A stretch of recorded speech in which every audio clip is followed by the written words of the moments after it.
law enforcement is turning to an emergency measure they use during snowstorms to deal with staffing shortages. 2 straight days of encouraging COVID-19 numbers in Colorado. The airport insists that holiday travel was a success. I'd rather hear it from you if you were there. Denver considers a landmark change in how historic landmarks are declared. And a warning coming out of southern Colorado. It's shocking to see the valley so bare. Get in. The news bus is leaving. Stops in Denver, Dougco, Boulder, and the San Luis Valley. Next. Accident alert is a term that flies around here when the snow does. You know, so many crashes, law enforcement can't get to all of them.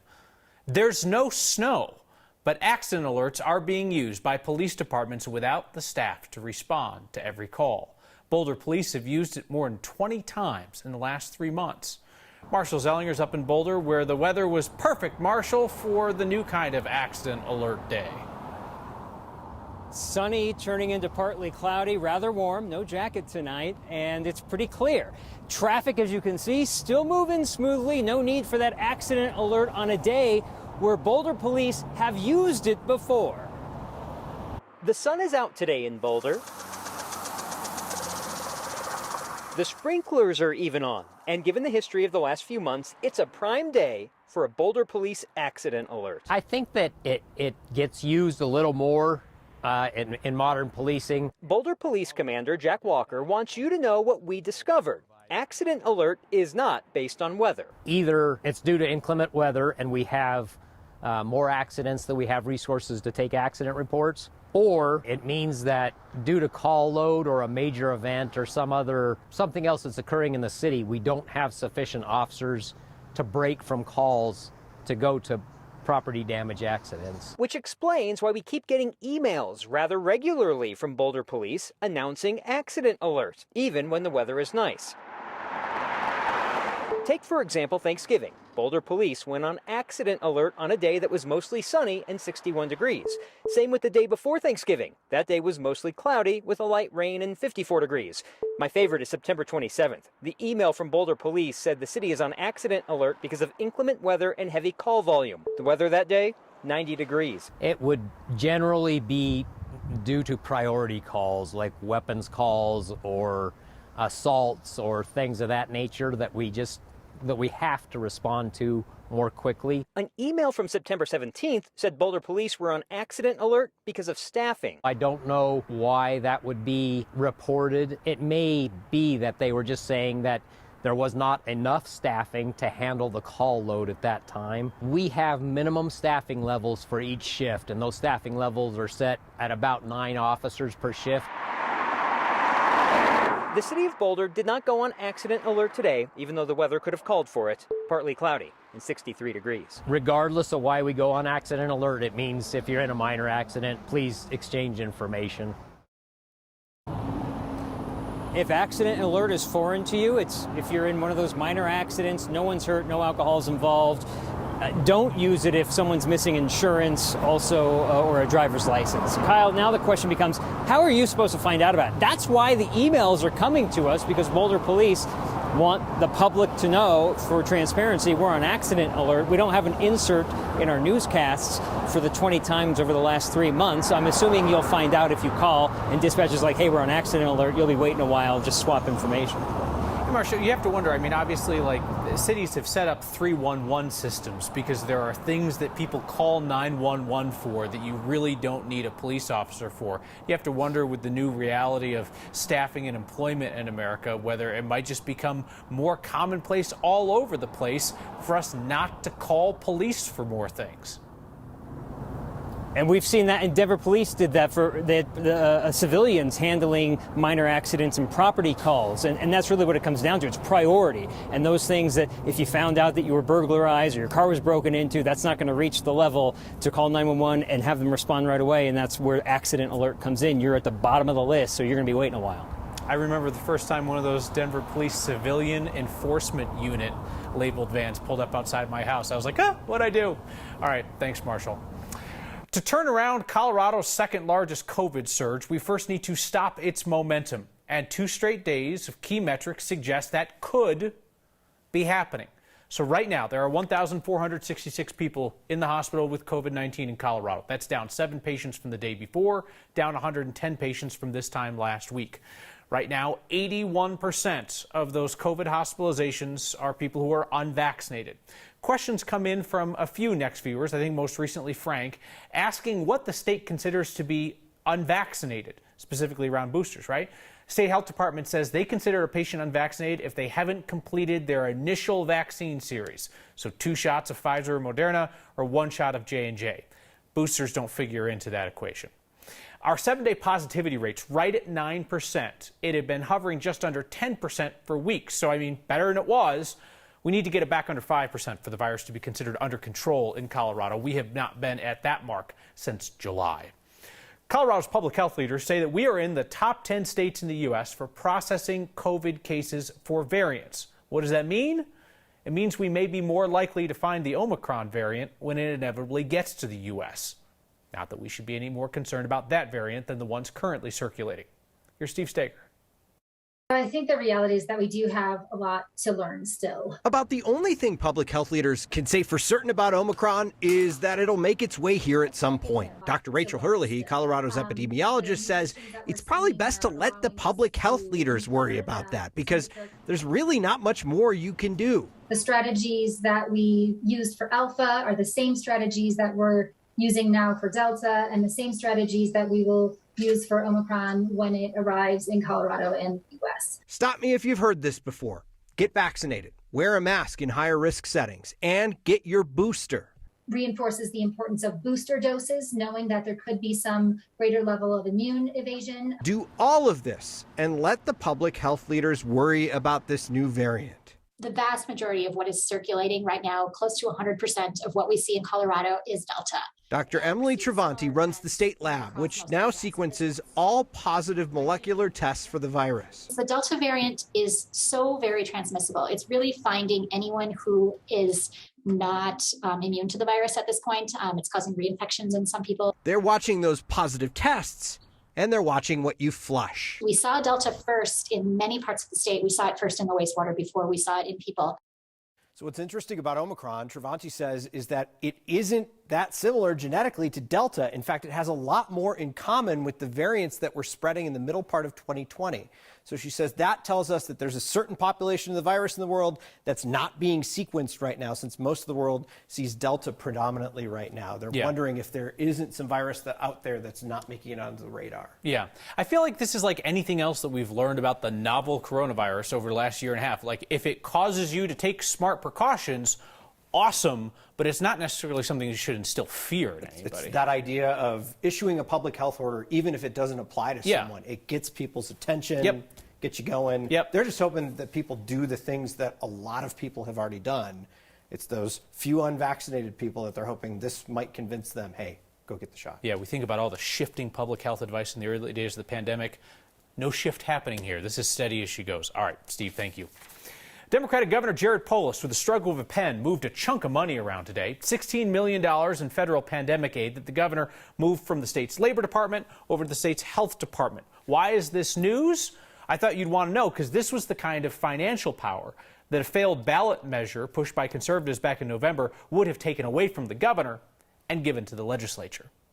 So DIA is taking a post-holiday victory lap today, patting itself on the back for some changes to security lines that DIA says made things work well for the week of Thanksgiving. In the months leading up to the holiday, we chronicled the long wait times in security, sometimes lines back to baggage claim.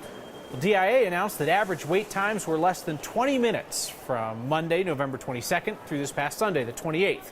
The airport credits itself for working with TSA to reconfigure and expand its screening lanes. They also pointed to putting live TSA security checkpoint wait times back on the airport's website. That's something that we've talked about.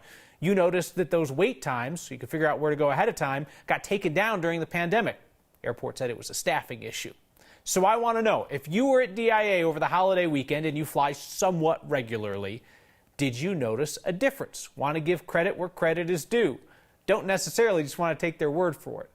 Also, if you have suggestions on how things can be approved out there, we have somewhat of a successful rate of getting those suggestions directly to the folks in charge at the airport. So email next@9news.com or give us a shout on Twitter with the hashtag #HeyNext.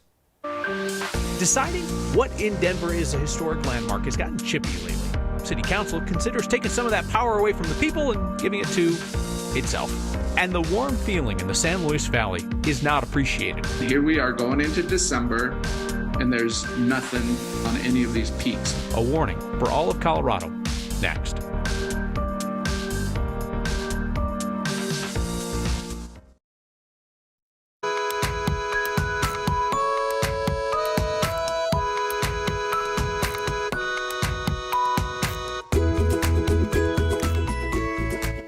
The historic landmark fights between those properties' owners and their neighbors in Denver could become a thing of the past.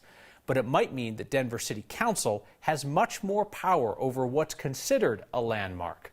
What are called owner-opposed landmark designations have become more frequent in Denver. That's where there are people who don't have a connection to the building come in and ask for it to be designated as a landmark so it can't be demolished. That can obviously make it tough on the owner of the property who wants to do something else with the land, like develop it. We've told you about these battles, like Tom's Diner a few years back. Owner wanted to sell the building to developers. It was going to be his retirement fund. Then in 2019, a group of Denverites came through with an application to designate it as historic, would have prevented the demolition. That group eventually withdrew that application for historic status. They worked out a deal to develop part of the property while trying to save the old diner. It's not the only instance of the city getting a historic landmark application over the objection of the property owner. Denver City Council has gotten 18 of them since 2020. The only one ever approved against the owner's wishes was Beth Eden Church on Lowell Boulevard. It's a mixed-use apartment building blended with the old church. So City Council has identified this as a problem, puts owners at financial risk, and sometimes these can be misused just to stop development. But it is a way for neighbors to say what matters in their part of town. So City Council is putting forward a couple of possible solutions. First step would be getting rid of owner-opposed applications, but allowing the Community Planning and Development Department or City Council to apply for historic status. That would take power out of the hands of the people, and it would give it to City Council, which you can imagine might have certain biases for or against buildings or building owners in their district. Second suggestion would be requiring a supermajority of council to approve these owner-opposed landmarks. A third idea would be to have a historic preservation organization be part of the application. City Council is also considering requiring compensation for an owner who loses out on one of these. Councilwoman Kendra Black, Councilwoman Amanda Sawyer, and Councilman Kevin Flynn are pitching these ideas to the rest of the council. They'll have to convince a majority to get those adopted. We say goodbye to November with high and mid-level clouds coming in ahead of a weather system that's not going to bring us the rain and snow that we need. Now, the 5th driest November on record. That weak front not going to do much for us. We're headed into record territory as we start the month of December. But tracking a storm could mean snow for us Tuesday of next week after a day with highs cooler but still above average in the lower 60s. We do have that weak front coming through tonight. Not much more than high clouds tonight and tomorrow. Then we get back into a mostly sunny, warm and dry weather pattern.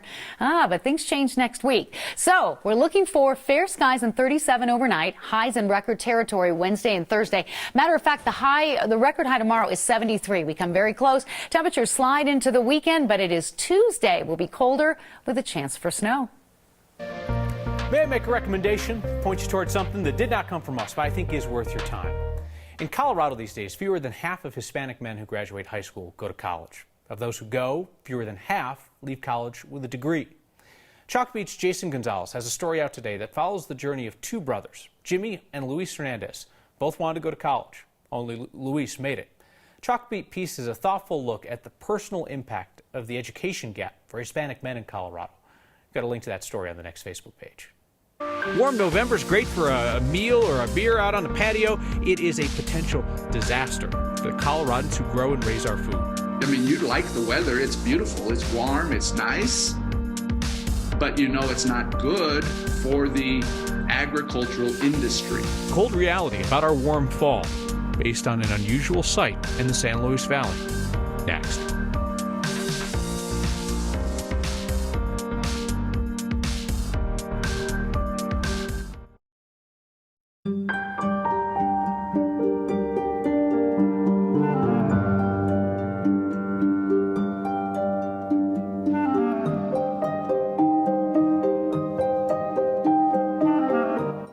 Viewing our unseasonably warm fall as amusing or enjoyable is really a luxury only for those who don't understand just how dire it's going to be if the snowpack doesn't come, like for the agricultural community in the San Luis Valley.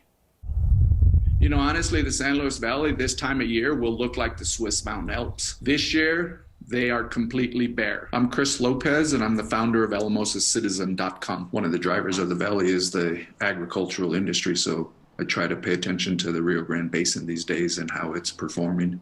And so snowpack will impact that. So the snowpack in the high elevations, you want it to be there this time of year because it's in the spring months when that snow in those high elevations begins to melt and it begins to feed into the water basins of Colorado.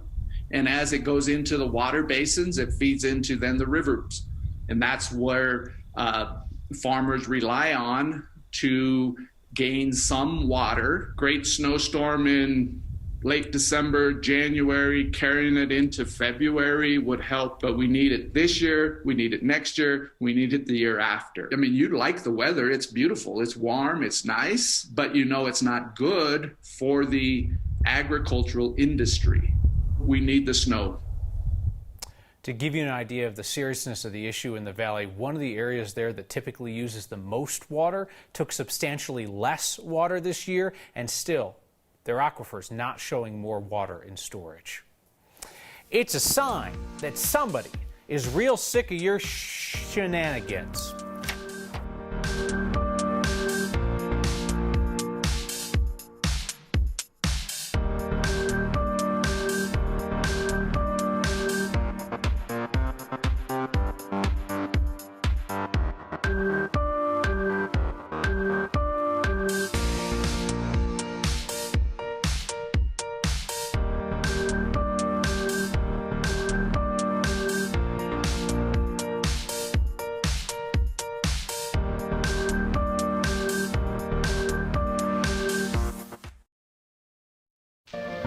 It's a sign not to burden other people with your excrement.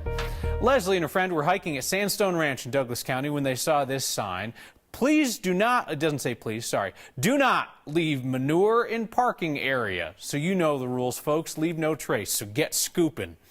Share the signs that make you look twice. Email them to next@9news.com or share them on Twitter using the hashtag HeyNext. So the airport says it did a bang-up job with Thanksgiving travel. I wanted to hear it from you, and dozens of you told me during the show via email. 100% satisfaction rate from Next viewers who wrote in. I hope the folks at DIA are recording this to make a commercial. Rebecca called it a breeze. Michael said very smooth. Deidre said far better experience than we were expecting. Benjamin, flawless. Mary, efficient and professional. John, pleasantly surprised. We continue. Lori, very well staffed and friendly. Martin, easy peasy. Susan called it a pleasure. Jen said DIA delivered. Janet and Steve gave it an A+. Tyson said fantastic. Ashley was very pleased. Ann said so impressed. Claire, they definitely made it work. Jamie, so happy and pleased. Greg and Peggy said it went without a hitch.